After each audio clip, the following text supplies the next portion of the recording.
Hallelujah, praise the Lord.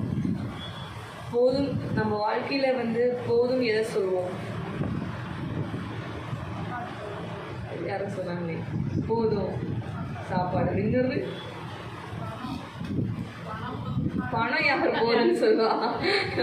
போதும் அப்படிங்கிறது சாப்பாடு. போதுங்க, எனக்கு சாப்பாடு போதும். அப்புறம் தண்ணி போதும் அப்படின்னு. ஆனால் பணத்தை மட்டும் நம்ம யாருமே, நீங்களும் சரி நானும் சரி, வேண்டாம், இது போதுங்க, எனக்கு இருக்குங்க அப்படின்னு நம்ம சொல்கிறவங்க யாரும் கிடையாது. ஆனால் கர்த்தர் என்ன சொல்கிறார் அப்படின்னா, போதும். எதில் போதும் நம்ம சொல்லணும் அப்படின்னா, பணத்தில்.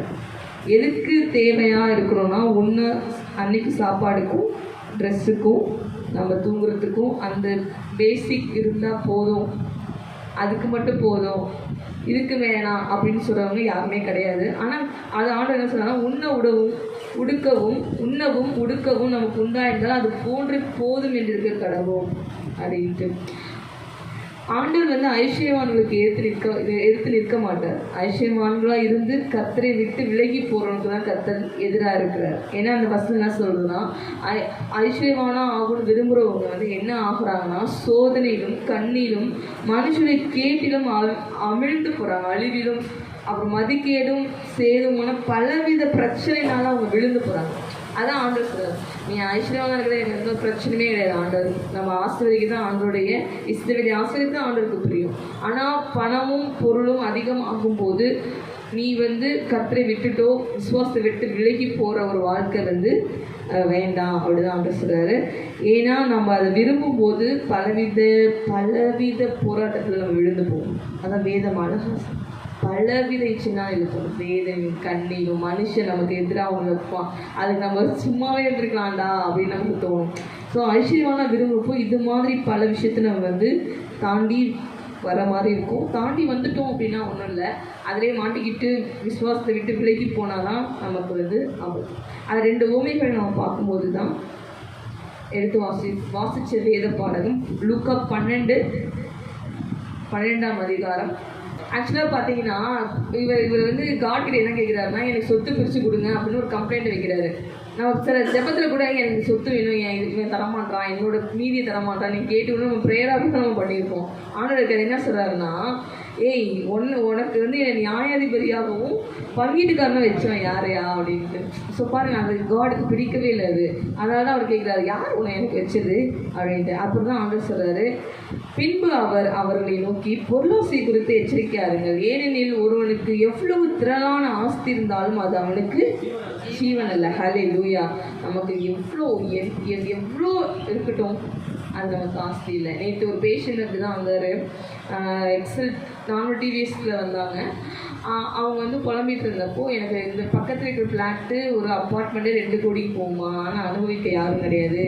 என்னோடய 2 டாக்டர்ஸும் அமெரிக்காவில் ப்ராக்டிஸ் பண்ணுறாங்க. இங்கே எனக்கு ஒரு பல்லு வலினா இவங்க டாக்டர்கிட்ட போக, என் பொண்ணு டாக்டரு அப்படின்னு சொல்லி அவகிட்ட போகிறது எப்படி இருக்குது, இங்கே தெரியாமல் தனியாக யாருமேலாம் அனாதை எப்படி இருக்கு பாருங்கள், எவ்வளோ செலவு பண்ணி படிக்க வச்சு நமக்கு அது யூஸ்ஃபுல்லாகவே எதுவுமே இல்லை அப்படின்ட்டு.